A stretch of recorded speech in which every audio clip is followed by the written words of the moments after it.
السلام علیکم ورحمۃ اللہ وبرکاتہ۔ الحمد للہ رب العالمین والعاقبۃ للمتقین والصلاة والسلام علی سید الانبیاء والمرسلین، اما بعد فاعوذ باللہ من الشیطان الرجیم، بسم اللہ الرحمن الرحیم۔ ان اللہ وملائکتہ یصلون علی النبی یا ایہا الذین آمنوا صلوا علیہ وسلموا تسلیما۔ اللہم صلی علی سیدنا ومولانا محمد وعلی آل سیدنا ومولانا محمد وبارک وسلم وصلی علیہ۔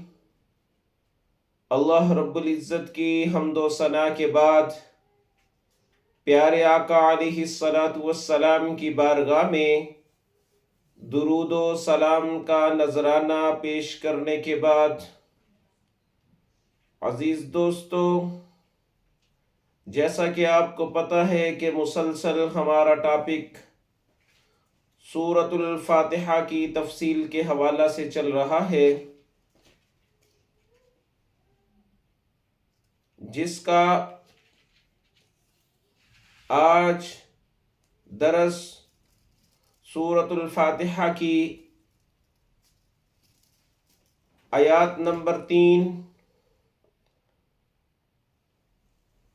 ایاک نعبد و ایاک نستعین،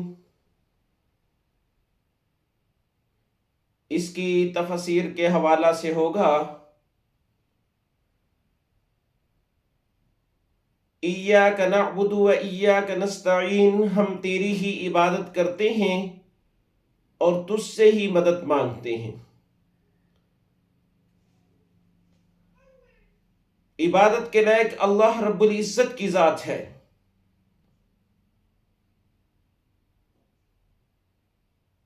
سجدے کے لائق، عبادت کے لائق اللہ رب العزت کی ذات ہے۔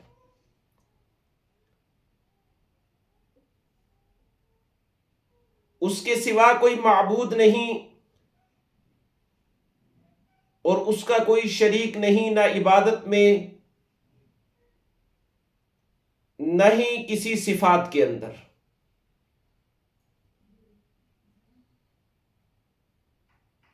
اللہ کے علاوہ کسی کو سجدہ کرنا حرام ہے۔ پیارے آقا علیہ الصلاۃ والسلام نے ارشاد فرمایا کہ اللہ کے علاوہ کسی کو سجدہ کرنا حرام ہے۔ اگر اللہ کے بعد کسی کو اجازت ہوتی سجدہ کرنے کی، حکم ہوتا کہ آپ کسی اور کو سجدہ کر سکتے ہیں، تو میں حکم دیتا بیوی کو کہ وہ اپنے شوہر کو سجدہ کرے۔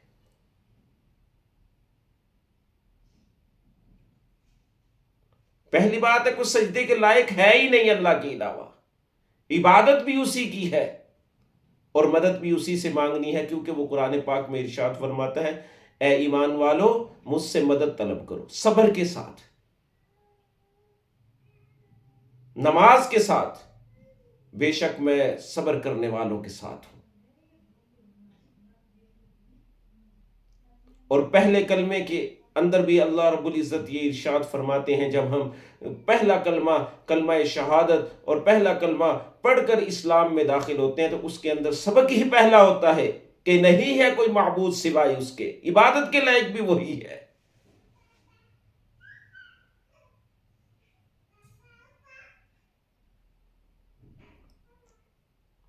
کسی کی عبادت کرنا جائز نہیں ہے، کیونکہ مددگار بھی وہی ہے اور مشکل کشا حاجت روا بھی وہی ہے۔ مدد بھی اسی سے مانگنی ہے، عبادت بھی اسی کی کرنی ہے۔ اسلام کی جو 5 بنیاد ہیں، جو اسلام میں داخل ہونے کے لیے کے بعد لاگو ہوتی ہیں، اس میں سے سب سے پہلے یہی ہے کہ اللہ کے سوا کوئی معبود نہیں اور وہ عبادت کے لائق وہی ہے، اور اس کے سوا کوئی عبادت کے لائق نہیں۔ وہ اکیلا ہے، وہ وحدہ لا شریک ہے، اس کا کوئی شریک نہیں، نہ ہی بادشاہی میں اور نہ ہی عبادت میں۔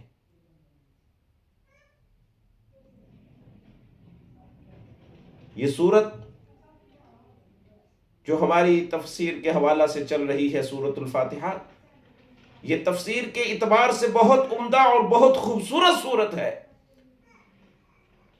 جس کے اندر اللہ رب العزت سے دعا بھی ہے، شفا بھی ہے، یہ ام القرآن بھی ہے، یہ اساس القرآن بھی ہے، یہ اس کے نام ہے جو 13 نام ہے۔ القرآن العظیم بھی ہے، الکنز بھی ہے، الشفا بھی ہے، الدعا بھی ہے۔ اس کے اندر ہم نے پہلے 2 صفات کا ذکر کیا جو رب کی الرحمن اور الرحیم صفت ہے، اس کے بعد پھر ہم اللہ سے کہہ رہے ہیں تیرے علاوہ کوئی عبادت کے لائق نہیں، ہم تجھ سے ہی مدد مانگتے ہیں اور تجھ سے ہی تیری ہی عبادت کرتے ہیں۔ اب آگے ہم دعا کریں گے اگلی آیات کے اندر، اہدنا الصراط المستقیم۔ انشاءاللہ العزیز نیکسٹ اگلی آیات کی تفسیر لے کر آپ کی خدمت میں حاضر ہوں گے۔ دعا ہے کہ اللہ تعالی ہمیں صحیح معنوں میں جو ہم نے پڑھا، سنا، سنایا، اس پر عمل کرنے کی توفیق عطا فرمائے۔ عمل سے زندگی بنتی ہے، جنت بھی جہنم بھی، یہ خاکی اپنی فطرت میں نہ نوری ہے نہ ناری ہے۔ اللہ میرا اور آپ کا حامی و ناصر ہو۔ وآخر دعوانا ان الحمد للہ رب العالمین۔